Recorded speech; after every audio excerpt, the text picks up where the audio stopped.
How do you do? Jen and Cam feel it would be unkind to present this program without a friendly word of warning. We are about to unfold our true crime podcast, a podcast of lifelong friends who seek to examine crimes which were committed without reckoning upon God. The discussion will be frank, and the subject matter will be of a grim and violent nature. I think it will thrill you. It might even horrify you. So, if there are young children listening, or if you feel unwilling to subject your nerves to such a strain, now's your chance to, well, we've warned you.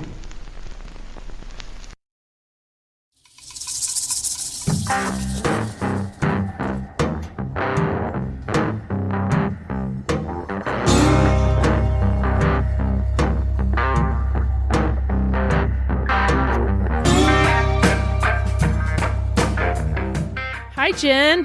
Hey, Cam, how are ya? I'm great. How are you? I am wonderful. Very, very wonderful. Well, that's I like that. That is good to hear, girl. How are you? I'm pretty good.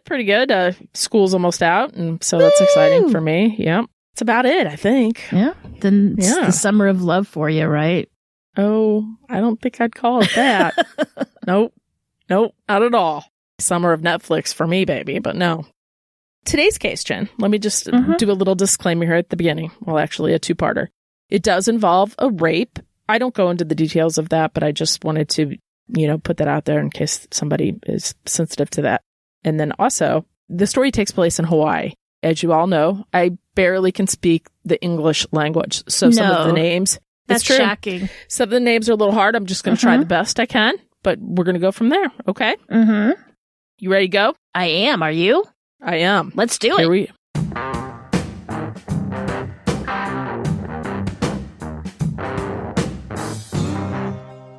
Today, we venture back in time to 1931 in Honolulu, Hawaii. Mind you, this was before it was even a U.S. state, so it's more just it's part of us, but not quite yet. At this time, the beautiful land was home to native Hawaiians, but also immigrants who traveled to Hawaii for its alluring beauty and a shot at a better life. I need to mention here that there is your native indigenous Hawaiians who are truly Hawaiian, and then there are the other people. They're not white, but they're not Hawaiians, and they call them haoles, okay? It's not really, that's just what they call them, okay? So like you could be, the Japanese came over, the Filipinos came over, and then they would, meet a native Hawaiian and fall in love. So they were considered haole. So they're not native to the land. Does that make sense? Yes. Okay. They're all immigrants. Pretty much, yeah. Honolulu was also home to many U.S. Navy soldiers stationed there, as we probably know. Now, these young men brought their families to this paradise. The serene lifestyle would be turned upside down one summer night when a 20-year-old young woman is found on the side of the road. Ooh. Her name is Thalia Massie, a wife to a naval officer named Thomas Massie. She has scratches and bruises all over her face and body and has been beaten up pretty bad. What unfolds is a severe miscarriage of justice and how privilege and prejudice are stronger than any court of law. Thalia was raised with the best her mother could afford. Her mother, Grace Bell, came from what they call good stock. She was the granddaughter of Gardner Green Hubbard, who was the first ever president, and I believe he created it, the National Geographic Society. Now, Thalia's father, Charles, was a first cousin of none other than Alexander Graham Bell. Really? Really. Good old Mr. Bell, huh? Now, Thalia was young when she met and fell in love with Thomas Massie. The couple would be stationed at Pearl Harbor in 1930. Thalia had a rough time fitting in as she had, how shall we say this? She had a very high self-esteem, as in she really kind of thought herself better than those other naval wives. Ooh, makes for a hard time fitting in, now doesn't it? Making friends, yeah. Yeah. Perhaps because she was so young when they wed, or perhaps it was Thomas's affinity for the bottle, the marriage was said not to be a good one. Thomas liked to drink and liked to fight, and with the town full of young men doing the same thing, it was a party every night for the sailors. The couple were trying to have children, so I guess not all parts of the marriage were bad. Wink, wink. But when she suffered a second miscarriage, Thomas was not happy. So much so, and you're going to love this, the time period in which this case took place, there's just things that we today would be like, what? Thomas was so not happy. In fact, he came up with a list of things that she's going to have to work on in order for him to stay married to her. These are rules, by the way, and if she didn't abide by these rules, he was going to ship her back off to her parents. Seems like a great guy, right? So sounds like a great marriage, too. The night in question, September 12th, 1931, began as a happy, joyous one.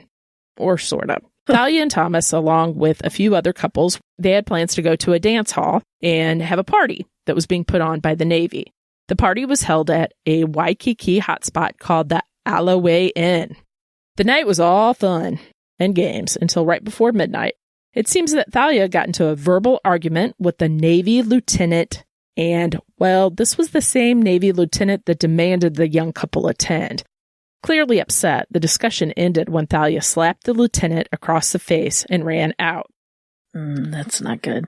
Now, this lieutenant, to back this up a little bit, was he was kind of pressuring Thomas to come to this event. Now, Thomas knew that Thalia would not want to go.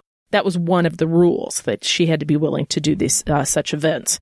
We'll get back to the slapping and things like that of what he said. I'm not really sure what he said. But clearly, she made her exit. So when Thomas started to look for her, he couldn't find her, so he just assumed she simply left and went home and went to bed. Thomas, of course, is getting a little drunk and still having a lot of fun, so he's going to stay behind and he's going to keep partying with his friends. Thalia never wanted to attend that dance. But, you know, like I said, she was trying to do this because it was a condition put on her by Thomas. So I'm sure she saw her exit and got the heck out of there. I would hope so. Thalia was walking home along a dark road that connects. I've never been to Hawaii. I know you have. Mm-hmm. So I don't, if somebody has and they're listening, please let me know how badly I botched all these names up and things like that. Back to the story. Thalia was walking along a dark road to go home, and the road connected Waikiki to Honolulu. The road was named Ala Moana Road. The road was notorious for young couples looking to get some private time together. The time was sometime between 12:20 and 12:45 a.m. when a car pulled over to see what the situation was and if they could help. According to testimony given by the people in the car, they said that they noticed a woman whom they recognized as Thalia, and they recognized her from the dance, and they stopped to help her to see what was going on. She told them that she had been robbed and assaulted, but never mentioned the word rape.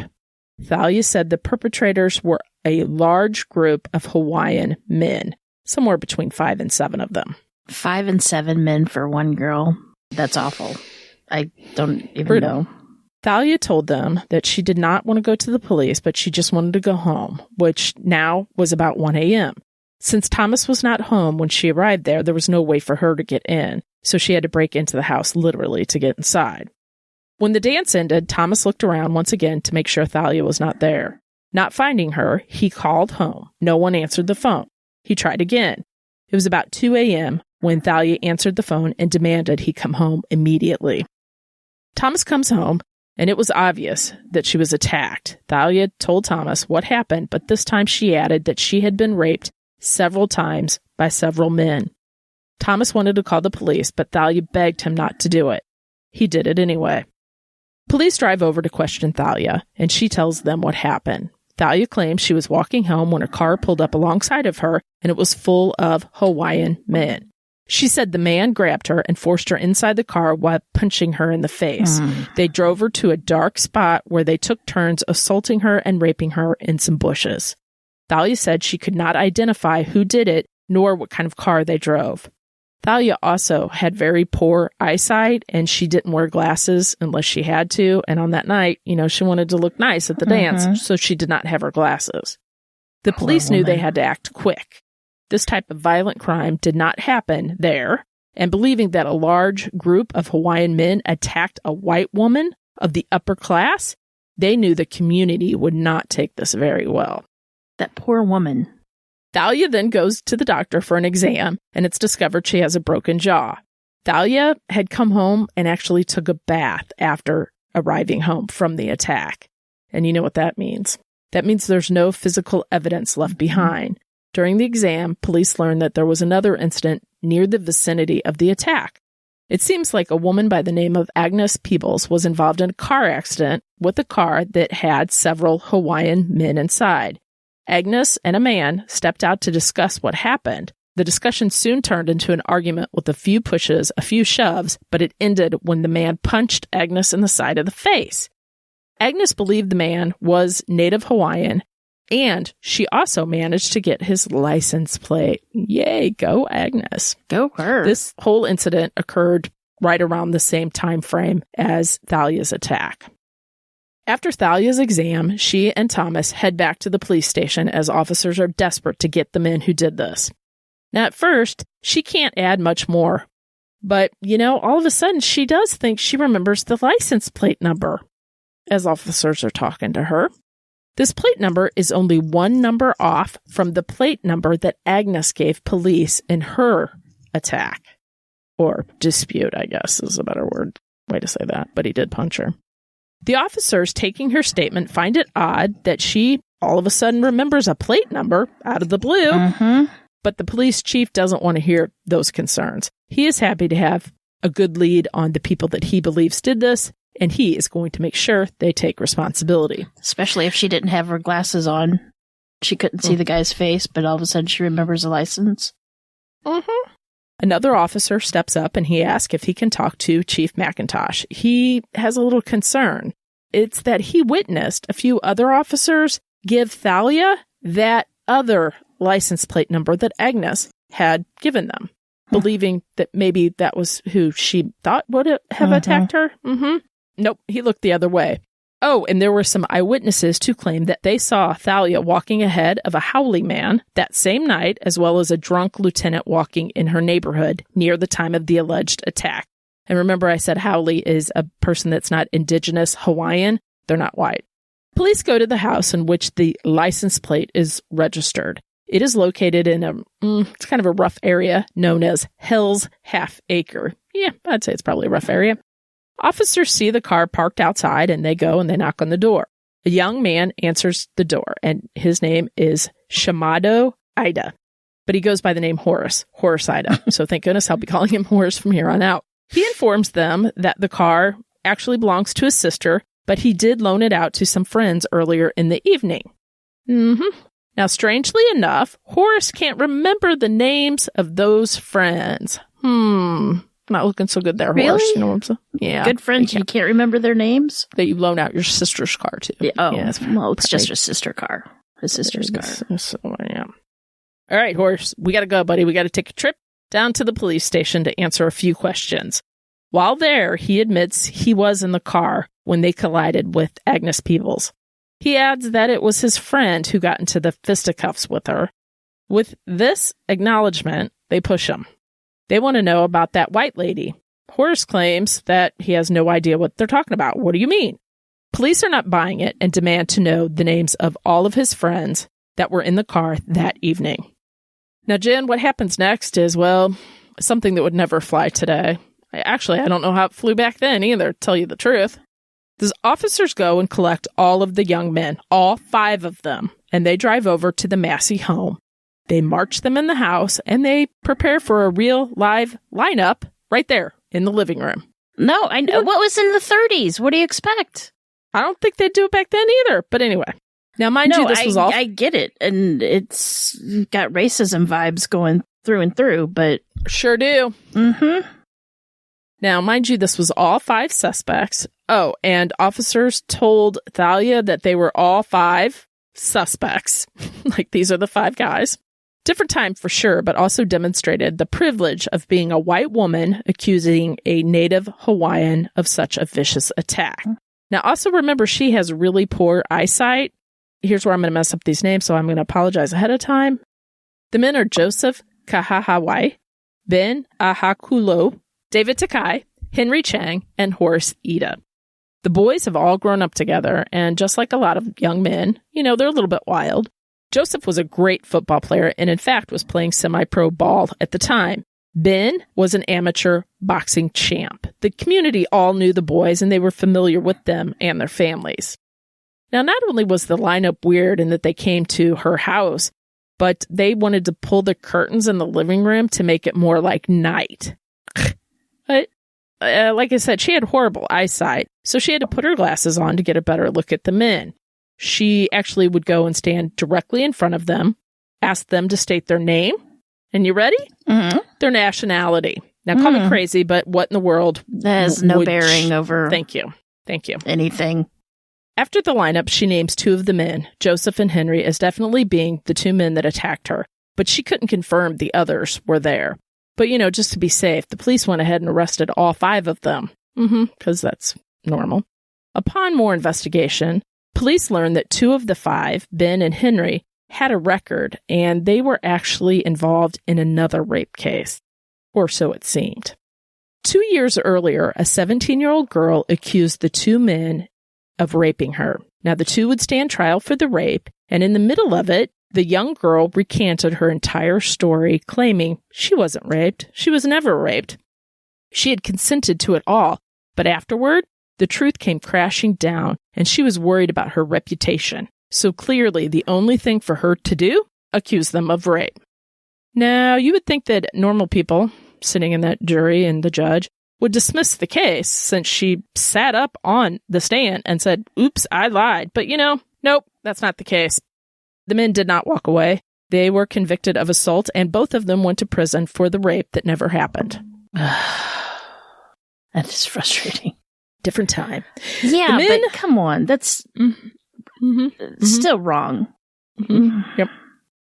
All 5 of the men are questioned separately, and their stories are all the same. They all said that they were hanging out and partying, and they ran out of beer, so they made a beer run.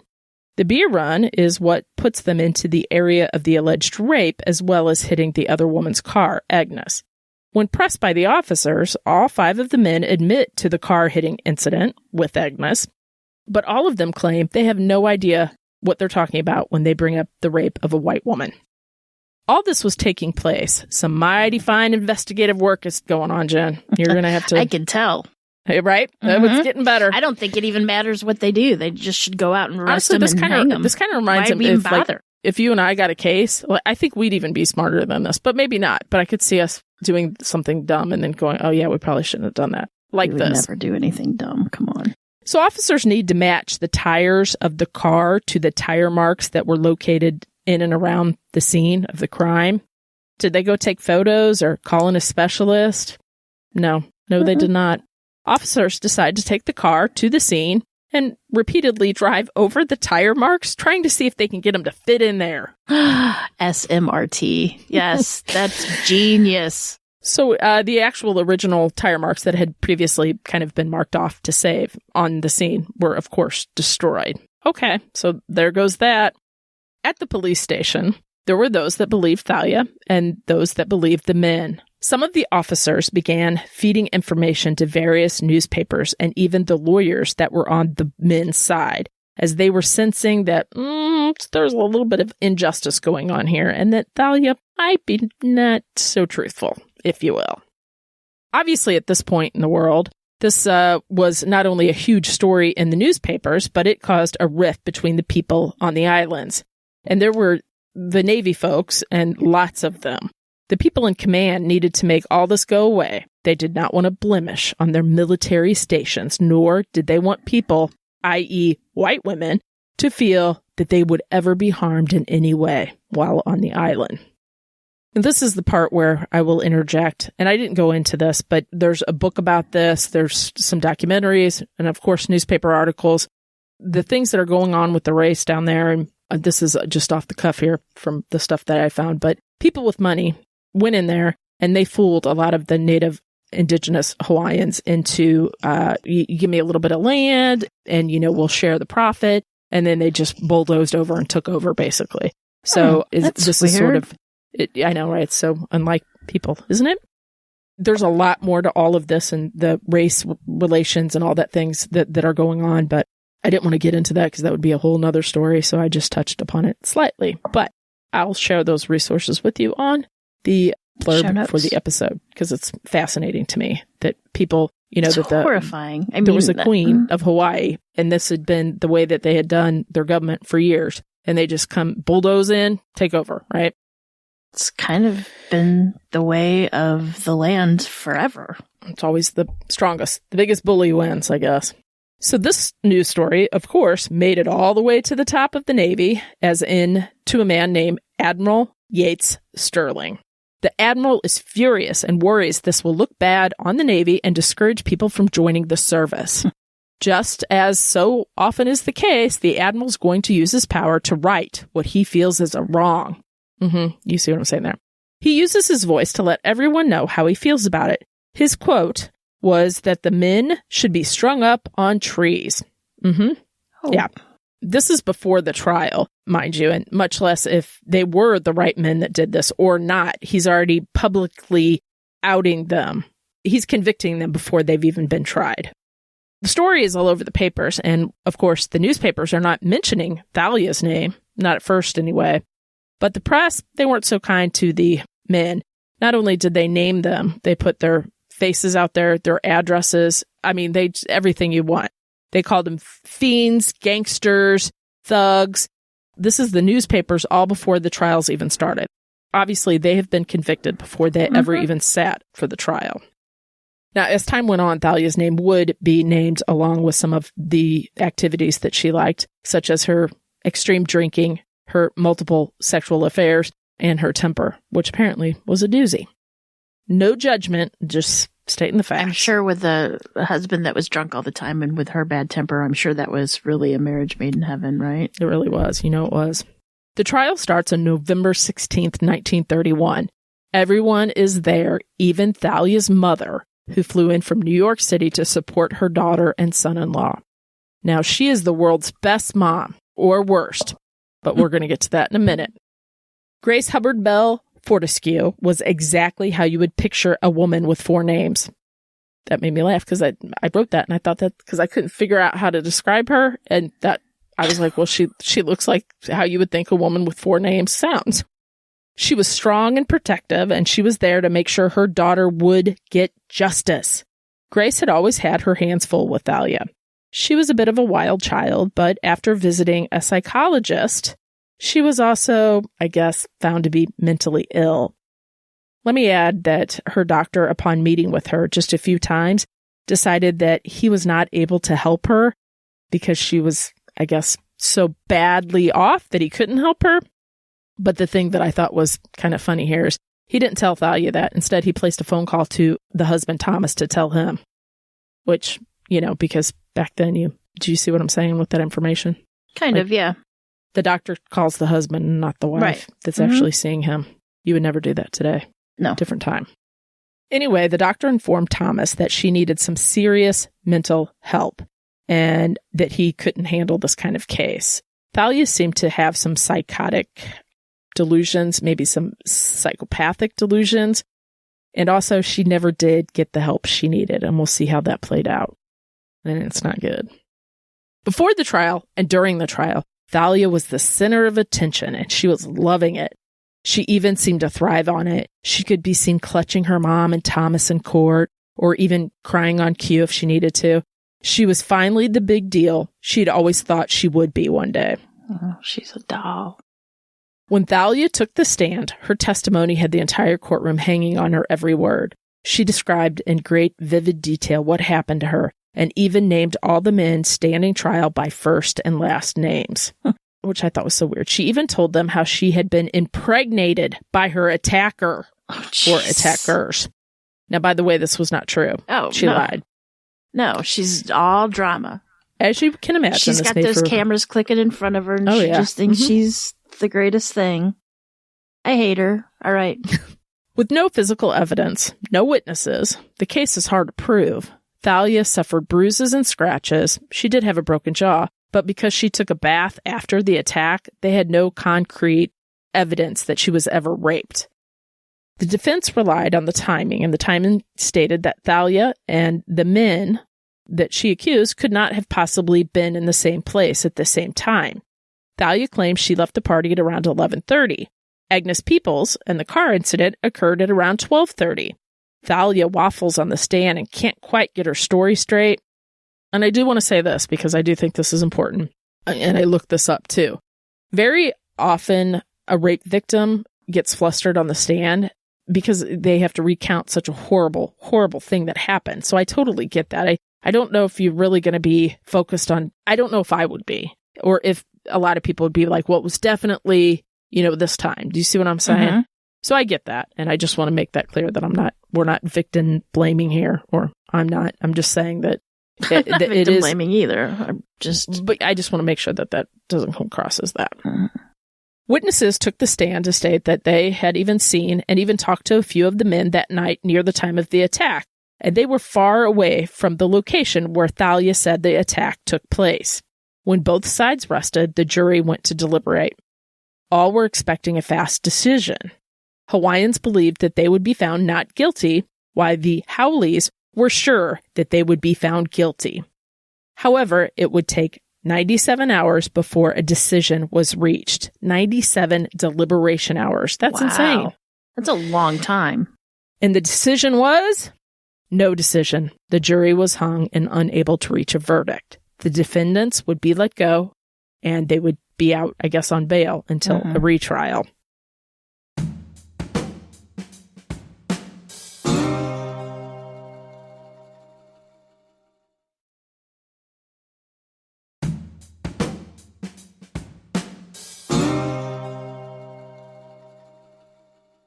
Well, needless to say, Thomas was upset, but Mother Grace was furious.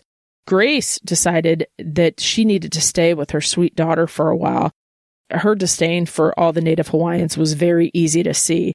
Grace had a feeling that Hawaii was not a safe place for a lady, and she decided to get her very own personal bodyguard in the form of a cute sailor named Deacon Jones.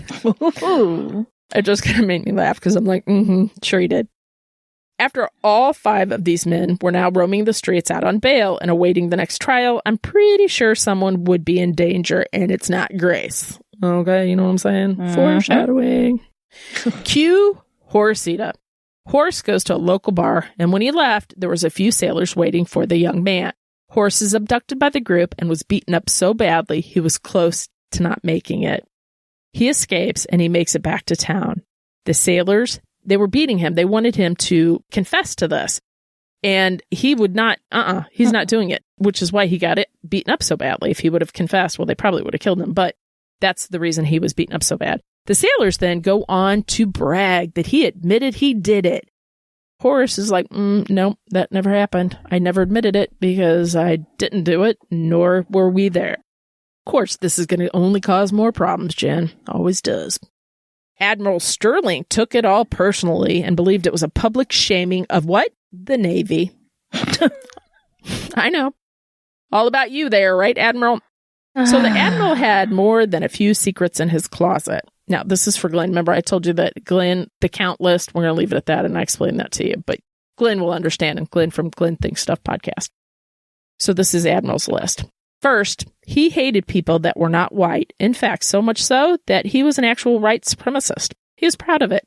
Second, he often bragged about a mass killing he participated in while he was stationed in the Philippines because, well, not white. Another belief he had was that just because you were born in Hawaii and this made you a U.S. citizen, he believed that with your color of your skin, you should not be allowed to be an American. He sounds charming. Admiral Sterling's fear was that the Japanese was growing in the Pacific Islands. Sterling wanted a new trial, and he was not going to stop until he got one. After all, he believed, quote, the prestige of the whites has to be preserved, end quote. And a conviction was what he needed to ensure this to happen. Sterling, go back in your boat, buddy. You've been on it too long. What a horrible person. All of this is still leading the front pages of all the newspapers, and that's the mainland back in the continental United States, but also, of course, the Hawaiian newspapers. And it's actually doing more harm than good. It's tension, as we all know, because we've been living through it a lot lately. It's just building up, right, within the community. Thomas is frustrated with Thalia, as she seems to be suffering more and more each day, carrying this great burden around, while Grace is adamant that something needs to be done now. Grace don't need no stinking trial. Nice.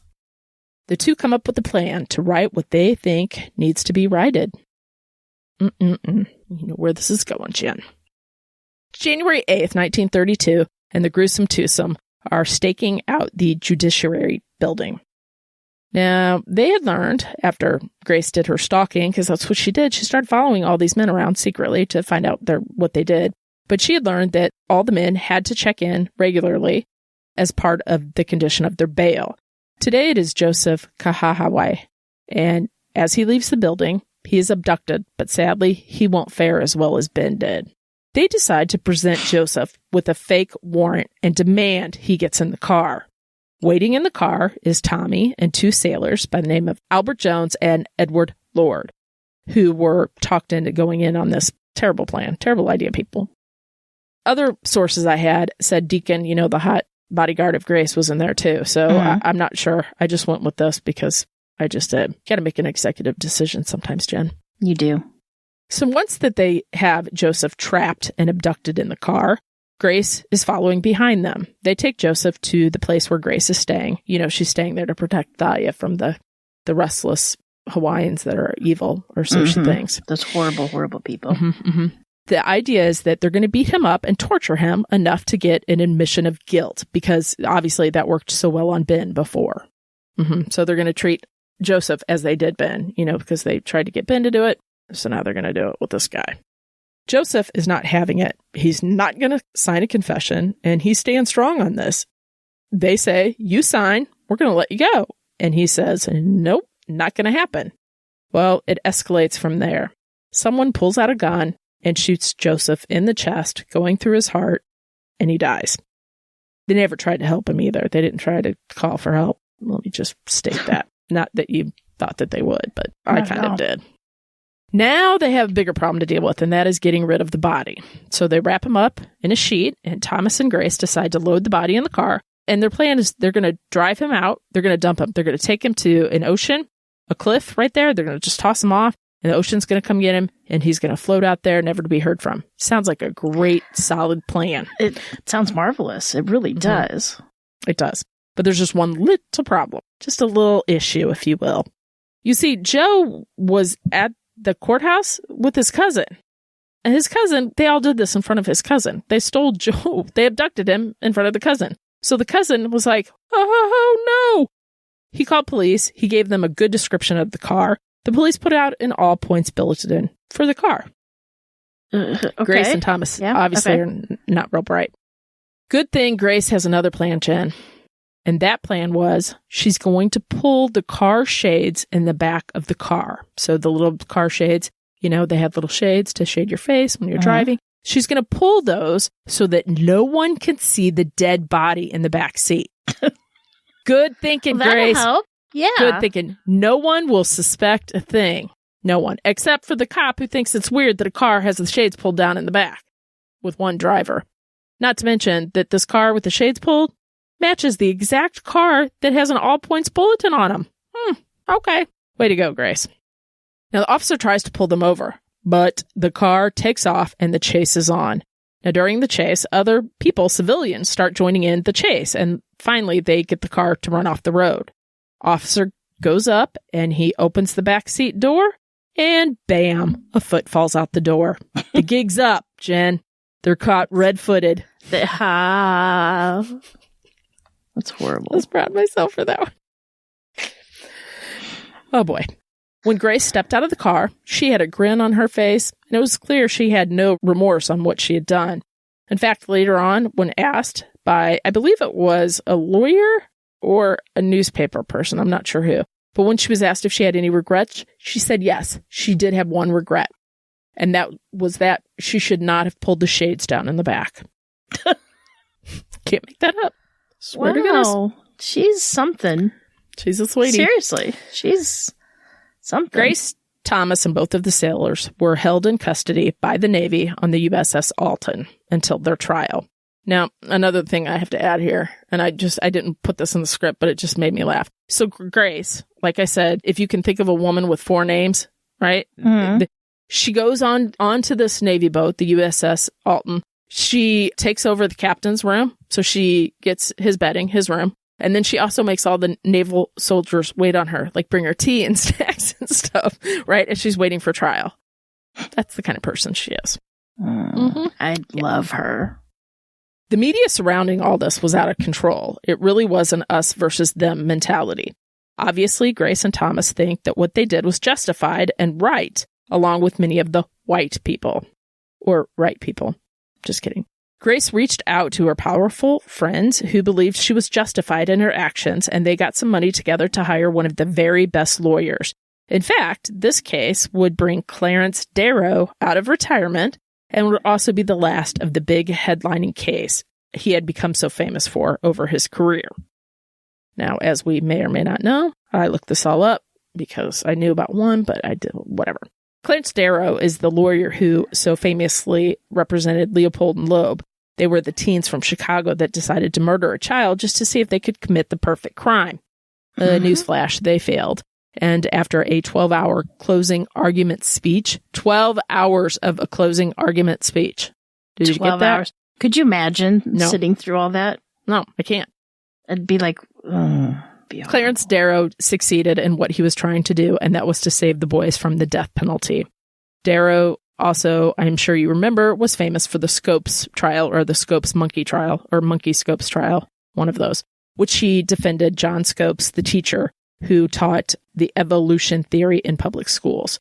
And he was brought up to not do that and only teach creationism. In other words, Jen, this was a big deal, but it was a weird case for him to take on. I mean, this is Clarence Darrow. It's kind of a big deal, you know? He was, yeah. But there's something that people don't know. It seems the crash of 29 took all of his money, and he desperately needed money, so he took the case. There you go. During the trial, Darrow would present the case first as a bit of a temporary insanity. And I love this. I really do. This is what he says. He says that Thomas Massie shot Joseph, quote, because it was caused by overexcited glands and secretions into the bloodstream, end quote. Wow. Thank God medicine has come a lot further. Medicine and science. Secretions into the bloodstream. I don't even know what that means. Be adrenaline, but... Well, yeah, maybe that's it. I went a different way, but okay. Now, Clarence Darrow could tell that the jury was not quite buying this, so he changed his plan midway, and he decided to go with the idea that this was an honor killing. This, of course, meant that Thalia had to not only be believable when she took the stand, but she needed to have the jury sympathize with her. And that meant she's going to have to lie. No problem. Thalia's got this. She's been lying all along, so, right? Mm-hmm. So prosecutor John C. Kelly was a brilliant man who laid out a tough case with all the defendants admitting to what they did with little to no remorse. Kelly, and here we go. Kelly was also able to dig up that psych test that Thalia had taken a couple years ago when she was deemed too difficult to treat. And that was the old nail in the coffin, if you will. With this, Thalia lost it on the stand. She was furious that this would be brought up, this would be brought out. She grabbed the paper out of his hand, tore it up, and threw it in his face. She was screaming. But Kelly was ecstatic because he let her show herself to the jury. Mm-hmm. She did all that. Now, Darrow would later say that when this happened, his whole body went limp. He about hit the ground because he knew it was all but done. So Darrow's final argument was typical of his style. It's over the top, heavy on feelings, playing to the jury's heart rather than the law. And that's kind of his, if you go back into his career, I guess, a lot of times he would focus on just because it's a law doesn't make it right. And that all played out according to the honor killing. Yes, it was wrong to murder Joseph, but the mother's daughter, the wife, was brutally raped. And sometimes, you just have to look away. And that's I know, but thing. You go with nullification of the jury, I think is what it's called. Two wrongs don't make a right. Prosecutor Kelly kept it simple, saying, if you let these people go, you agree with lynching. Mm-hmm. When the case went to the 12 men on the jury, the National Guard was put on call and police were arming their patrol cars with machine guns. They were prepared for race riots, which they thought were sure to occur. The entire United States were watching this trial via the papers, newsreels, all that stuff. I mean, this was a huge, huge trial at the time.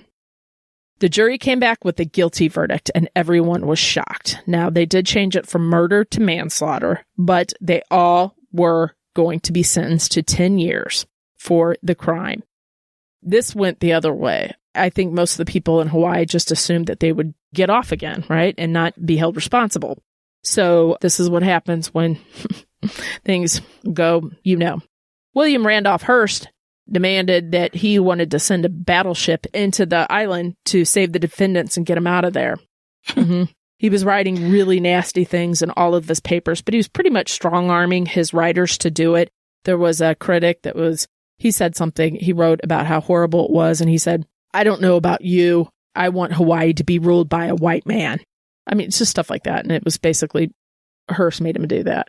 Yeah. Fun times. Death threats were coming in on Prosecutor Kelly.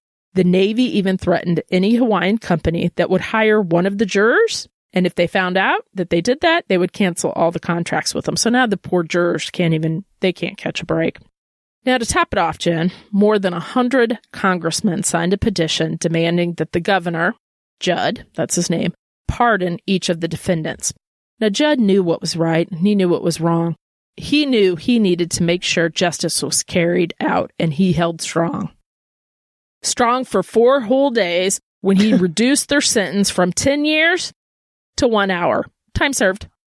Of course, the Hawaiian people were devastated and could not believe this injustice. The Navy swooped in and sailed them all out of Hawaii to California. And fitting, since California loves its celebrities, they were swarmed with a huge party of people when they arrived home. It was like, they just won the Super Bowl, not got their murder case taken away, and they get to go on after they killed somebody, but okay. While they were now out of Hawaii, another famous name comes up, the Pinkerton Detective Agency. The detectives come in, and they go over all the crime details regarding Thalia's original rape allegation. After talking to all the people involved, going over all the evidence, they come up with a conclusion that not only did these 5 men not be responsible for this crime, they couldn't have done it. The timelines didn't line up. But furthermore, they concluded that the crime never really happened. Case closed. She was never raped, according to them.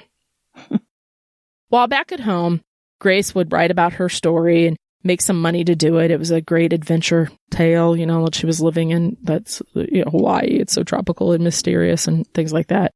When her father died, she finally became the type of person she was always pretending to be. She bought a mansion in Palm Beach with her inheritance money. She would live well into her 90s and died in 1979. Now, the Massies would be divorced just 2 years after arriving back to the States. Thomas would find love again, but his career in the Navy was all but done. In 1940, when he fell ill, doctors would diagnose him with, quote, manic depressive psychosis, end quote. And although he would live another 40 years, he was not happy at all. He was not, he just didn't live the best life. It's kind of sad, to be honest. It's very sad. And speaking of sad, we all know that Thalia had some mental health issues. And sadly, after the divorce, she attempted suicide for the first time. And this would, unfortunately, be a constant struggle in her life. In 1963, she was successful in ending her life. Thomas Massie would die in 1987. Now, in an interview with writer Peter Van Singerland, Albert Jones finally admitted it was he who shot Joseph. And Jones was one of the sailors that Tommy had talked into coming on this little scheme. So that is the story about the Massie Trial. Also, in 1986, CBS TV aired a 4-hour miniseries produced by Lorimor Pictures titled Blood and Orchids. It was based on the story. Now, it was a fictional account, but it starred Chris Christopherson and Jane Alexander, the main roles. Wow. I do think I watched that. We were sophomores in high school. I remember that, Blood and Orchids, because that sounded so... Yeah. Sounds more like a romance than any kind of salacious... Mm-hmm. So that is the story of the Massie Trial. Is that terrible or what? I mean... It's horrible. Everybody's life that was there was pretty much ruined. Like, everybody's life was ruined. You know what I'm saying? Like I said, there is a lot more to the story according to race and what was underlying and going on at the time. Sort of the sailors coming in. These are young sailors, 18, 19, 20 years old. pretty much just taken over the place, you know? It's beautiful. I've never been to Hawaii, but I'm sure it was gorgeous. And it was like vacation every day. But you're taking over this land from these people that live there and have lived there. Yeah, it's... The racism was so blatant and so just horrible. But anyway, that's it. I hope you guys have a great week. I hope so too. And until next time, Jen, remember, lock your doors. And keep passing by those open windows. Bye-bye. Love ya.